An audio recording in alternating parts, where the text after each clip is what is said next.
Hey, good Thursday afternoon, everybody. I'm KHOU11 meteorologist Tim Pandages. Well, our heat is holding on into the weekend. We smashed a record yesterday. I expect another record to fall today as we climb back into the triple digits. This time of the year, average highs are in the low 90s, so we're over 10 degrees above normal. We do, however, this is a big positive, increasing rain chances this weekend and into next week as well. And the tropics are active. We're just a few days out from the peak of season, and we've got two systems out there in the Atlantic Basin. It is Thursday, so we have a brand new drought monitor report, and despite having some instances of rain since the last report, the drought has worsened. Last time we had 11 counties under exceptional drought, highest tier of drought severity.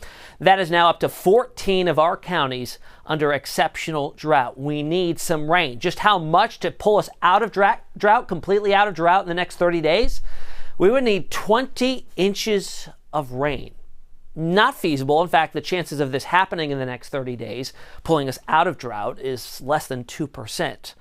We do have rain chances in the 7-day forecast, though. In the next 5 days, they do shoot up to as high as 50% by early next week. So that's a good sign that we're beginning to transition out of a completely dry pattern to more of a wetter one, and it will take some time to pull us out of this drought that's been ongoing now for several months. Here's future track. The rest of today, less than a 10% chance of a pop-up shower or storm. As we head through tomorrow, most of the day is dry. It's in the afternoon and early evening we see a chance, especially off to the east, of a shower or thunderstorm. Keep in mind what you just saw there. Some showers and storms developing in the north and dropping south quickly. We look at another cluster developing in the overnight in an early Saturday morning that could come a little bit closer to downtown and bring with it some heavy rain and some thunderstorm activity in the middle of the night that races south and clears the area by sunup on Saturday. And then there's the chance for a few more afternoon showers and storms Saturday as well. And we'll do that again on Sunday.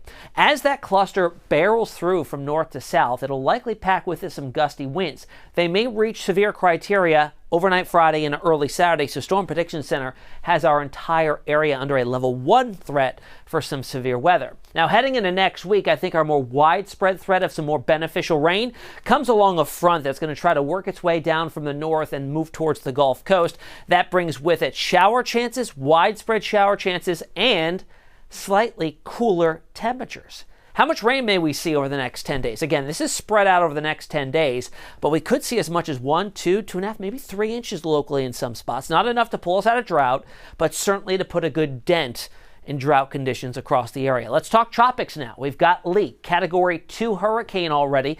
We spoke yesterday, it was just a tropical storm. It's rapidly intensifying. Right behind it, brand new tropical depression number 14, likely to become our next name, which is Margot. Nothing out in the Gulf, that's some great news, but Lee, that is a spectacle. It is rapidly intensifying. Winds at 105 right now, puts it at a high-end Cat 2. It is now forecast to become a Category 5 hurricane, the first since Ian last year, with winds up to 160 miles per hour by as early as Friday night, 160, weakening slightly, still a Cat 4 north of Puerto Rico. Notice the track gets much wider at this point because uncertainty grows on exactly where it goes from there.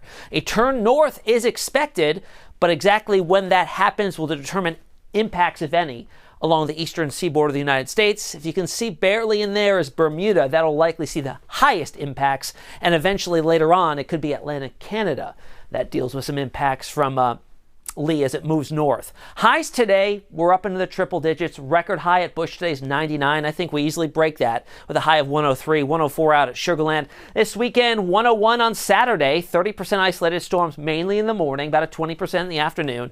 97 on Sunday, 40% scattered in the afternoon there. Next week, both Tuesday and Wednesday bring more widespread chances. We're looking at 50-50 odds both days.